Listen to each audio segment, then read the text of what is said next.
अब मोहम्मद मिज़ू ने इलेक्शंस जीतने के लिए जिस चीज का सबसे ज्यादा प्रचार किया था वो थी इंडिया आउट की पॉलिसी। अब अगर इंडिया और चाइना में कभी भी एक वॉर जैसी सिचुएशन बनती है तो इंडिया इस स्ट्रेट ऑफ मलक्का को ब्लॉक कर चाइना में एक एनर्जी क्रंच पैदा कर सकता है और चाइना इंडिया की इसी एडवांटेज को खत्म करने के लिए इंडियन ओशन में अपनी प्रेजेंस बढ़ा रहा है अपनी स्ट्रिंग ऑफ पर्ल्स पॉलिसी के थ्रू। देखिए, भारत के लिए मालदीव सिर्फ स्ट्रेटेजिक पॉइंट ऑफ व्यू से इंपॉर्टेंट है, बट मालदीव्स के लिए भारत की इंपॉर्टेंस उससे कहीं ज्यादा है। सबसे पहले तो हमारी फॉरेन पॉलिसी कभी भी सोशल मीडिया पर क्या ट्रेंड हो रहा है उससे प्रभावित बिल्कुल नहीं होनी चाहिए।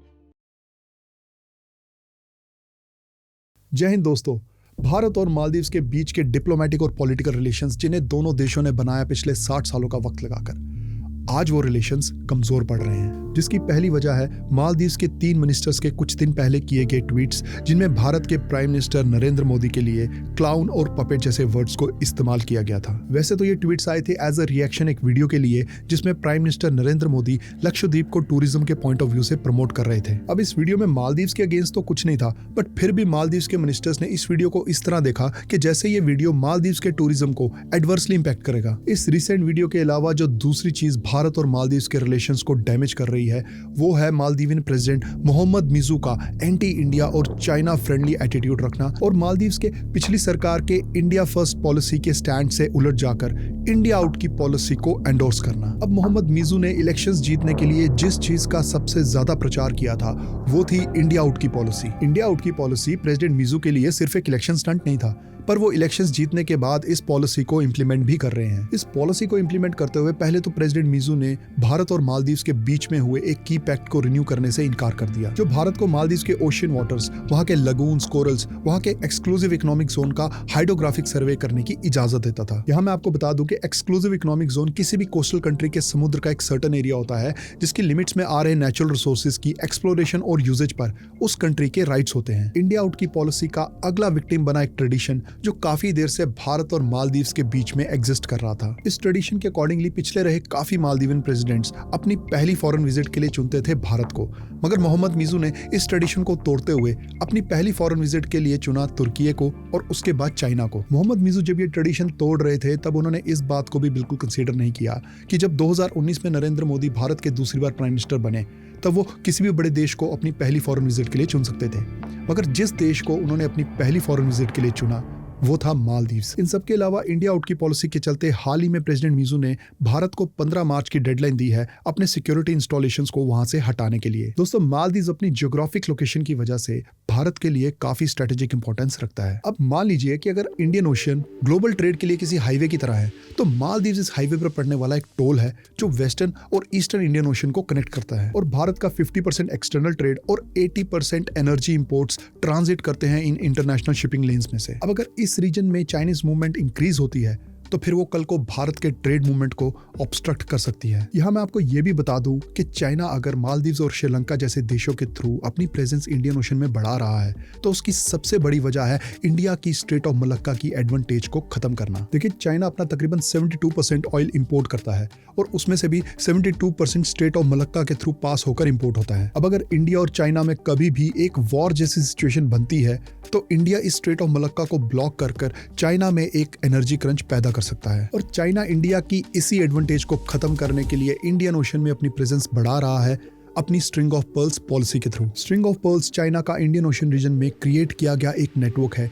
जिसके थ्रू वो अलग अलग देशों में अपने कमर्शियल पोर्ट्स और मिलिट्री बेसिस बना रहा है, जैसे कि अफ्रीका में पोर्ट ऑफ सुदान और दिबुती, पाकिस्तान में ग्वादर, बांग्लादेश में चिटगोंग, श्रीलंका में हम्बनटोटा और मालदीव्स में मराओ। अगर आप इन चाइनीज मिलिट्री एस्टेब्लिशमेंट्स को ध्यान से देखें तो पता चलता है कि कैसे ये एस्टेब्लिशमेंट्स इंडियन ओशन रीजन में भारत को घेरती हैं। और इसके अलावा जितने भी मेजर ट्रेड रूट्स के चोक पॉइंट्स हैं जैसे कि strait of Hormuz, strait of Mandeb और स्ट्रेट ऑफ मलक्का, इन पॉइंट्स को चाइनीज ट्रेड के लिए सिक्योर भी करती हैं। अब ये सब जानने के बाद हो सकता है आपके मन में ये सवाल जरूर उठे कि भारत ने चाइनीज स्ट्रिंग ऑफ पर्ल्स की पॉलिसी को काउंटर करने के लिए क्या स्टेप्स उठाए हैं। वेल, भारत ने भी काफी ऐसे स्टेप्स उठाए हैं जिससे वो चाइना को time and again strategically counter करता आया है। जैसे पहले तो भारत ने 2014 में अपनी एक्ट ईस्ट पॉलिसी को लॉन्च किया जिससे वो साउथ ईस्ट एशिया की उन कंट्रीज के साथ अपने इकोनॉमिक, स्ट्रेटेजिक और कल्चरल रिलेशंस को बढ़ा सके जो चाइना को सराउंड करते हैं। आगे चलकर 2015 में भारत ने लॉन्च किया अपना प्रोजेक्ट सागर, सागर यानी security and growth for all in the region. इस प्रोजेक्ट ने भारत को एक मैकेनिज्म प्रोवाइड किया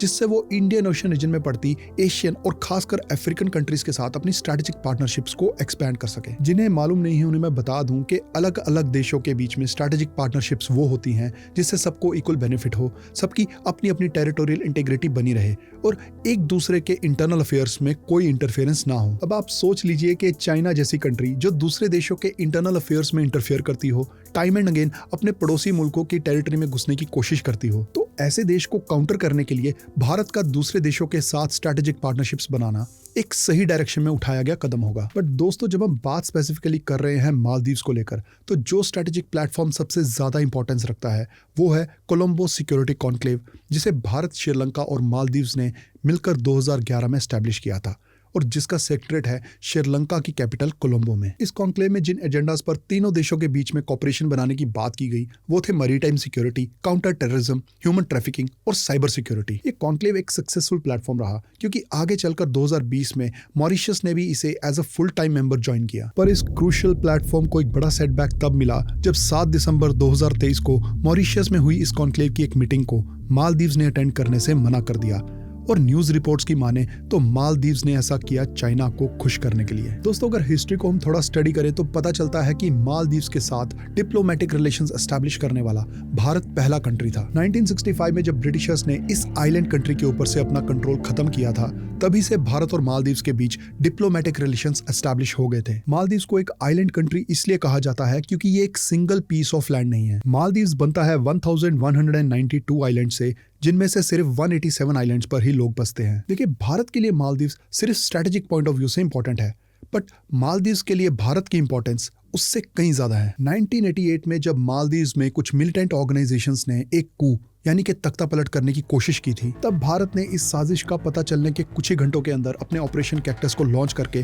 तब के मालदीवन प्रेसिडेंट अब्दुल गयूम को रेस्क्यू किया और मालदीव्स को एक्सट्रीमिस्ट के हाथों में जाने से बचा लिया। अब वो 2004 की सुनामी हो या फिर 2014 के वाटर क्राइसिस, भारत मालदीव्स के लिए हमेशा फर्स्ट रिस्पॉन्डर रहा है, जिसकी सबसे बड़ी वजह है दोनों देशों के बीच का शॉर्ट डिस्टेंस। किसी भी मेजर डिजास्टर की कंडीशन में जो मदद भारत मालदीव्स को एक दिन में पहुंचा सकता है, वही मदद चाइना को सी रूट के थ्रू पहुंचाने में 2 हफ्ते से भी ज्यादा का वक्त लगेगा। दोस्तों, ओवर द पीरियड मालदीव्स और भारत के बीच के रिश्ते कॉर्डियल ही रहे हैं, पर 2013 से 2018 के बीच मालदीव्स में रही अब्दुल्ला यमीन की सरकार के वक्त मालदीव्स का चाइना की तरफ काफी झुकाव देखने को मिला। Abdullah Yamin progressive party of Maldives यानी पीपीएम को बिलोंग करते थे, जो कि एक प्रो चाइना पार्टी है, और ये अब्दुल्ला यमीन की ही प्रेसिडेंसी थी जिस दौरान मालदीव्स ने चाइना के रोड एंड बेल्ट इनिशिएटिव को ज्वाइन किया। भारत और मालदीव्स के बीच के बायलैटरल टाइज फिर से सुधरे 2018 में, जब मालदीवन डेमोक्रेटिक पार्टी के मोहम्मद सोली अब्दुल्ला यमीन को हटाकर मालदीव्स के नए प्रेसिडेंट बने। इसीलिए अपने one of the closest bilateral partners के साथ रिश्तों को रीसेट करने के लिए सोली ने अपनाई इंडिया फर्स्ट की पॉलिसी,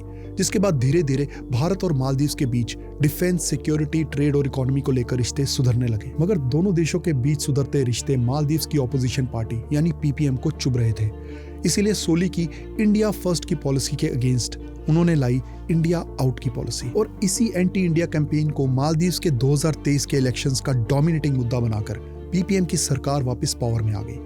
और मोहम्मद मिजू बनके मालदीव्स के नए प्रेसिडेंट। नवंबर 2023 में अपनी प्रेसिडेंशियल ओथ लेने के बाद से ही मोहम्मद मिजू ने अपना एंटी इंडिया और प्रो चाइना स्टैंड दिखाना शुरू कर दिया, क्योंकि प्रेसिडेंट बनने के बाद अपने देश को दिए पहले भाषण में ही मिजू ने मालदीव्स से इंडियन सोल्जर्स को हटाने की बात कर डाली, और वो कहते हैं ना, द रेस्ट इज हिस्ट्री। दोस्तों, जो भी मालदीव्स और भारत के बीच रिसेंटली हुआ, उसके बाद सबसे जरूरी सवाल ये उठता है कि इन सब नेगेटिव डेवलपमेंट्स के बाद भारत की अप्रोच क्या होनी चाहिए। सबसे पहले तो हमारी फॉरेन पॉलिसी कभी भी सोशल मीडिया पर क्या ट्रेंड हो रहा है उससे प्रभावित बिल्कुल नहीं होनी चाहिए। अब अगर ट्विटर या कह लीजिए एक्स पर #बायकॉट मालदीव्स ट्रेंड कर रहा है, तो एज अ रिस्पॉन्सिबल नेशन यूं ही नहीं, हमें एक स्ट्रेटेजिक इंपॉर्टेंस रखने वाली कंट्री को टोटली बॉयकॉट कर देना चाहिए। हमें इस फैक्ट को भी कंसीडर करना चाहिए कि जो मिनिस्टर्स इन ऑफेंसिव ट्वीट्स के लिए जिम्मेदार थे, उन्हें मालदीवन गवर्नमेंट ने सस्पेंड करके उनके इस एक्शन को कंडेम किया है। पर वो अलग बात है कि वहां की गवर्नमेंट ने इस पूरे एपिसोड के लिए भारत से ऑफिशियली अपोलोजाइज नहीं किया। सेकेंडली, हमें इस दूसरे फैक्ट को भी जरूर कंसीडर करना चाहिए कि मालदीव्स की पार्लियामेंट को डोमिनेट करती है इंडिया फ्रेंडली मालदीवन डेमोक्रेटिक पार्टी। वैसे तो ये पार्टी अभी ऑपोजिशन में है, पर उसके रिप्रेजेंटेटिव्स ने इन एंटी इंडिया ट्वीट्स को कंडेम करते हुए वहां की गवर्नमेंट से ऑफिशियल अपॉलॉजी डिमांड की है। इसके अलावा ग्राउंड रियलिटी ये है कि मालदीव्स की कैपिटल माले में रिसेंटली हुए मेयर के इलेक्शंस में वहां की ऑपोजिशन ने जीत दर्ज की है, और इसके चांसेस भी काफी ज्यादा है कि अगली आने वाली पार्लियामेंट्री इलेक्शंस मालदीव्स की ऐसी ताकतें जीतें जो इंडिया फ्रेंडली हो। इसीलिए भारत की तरफ से कोई ऐसा कदम नहीं उठना चाहिए जो जल्दबाजी में हो और इस स्ट्रेटेजिकली इंपॉर्टेंट देश से हमारे रिश्ते और खराब करे। और अगर हम थोड़ा सा विजनरी होकर सोचे तो हम इस बात से जरूर अग्री करेंगे कि भारत की नेबरहुड पॉलिसी को कंसिस्टेंट होना चाहिए, ना कि इर्रेगुलर, और उसे तब भी परस्यू करना चाहिए जब हमारे पड़ोसी देश की डोमेस्टिक पॉलिटिक्स फेवरेबल ना हो। जरूरत है तो बस सब्र की। दोस्तों, ऐसी और वीडियोस के लिए चैनल को सब्सक्राइब जरूर कर लें ताकि मैं आगे भी आपके लिए ऐसी वीडियोस लाता रहूं, क्योंकि मैं मानता हूं कि आपकी ओपिनियन मायने रखती है।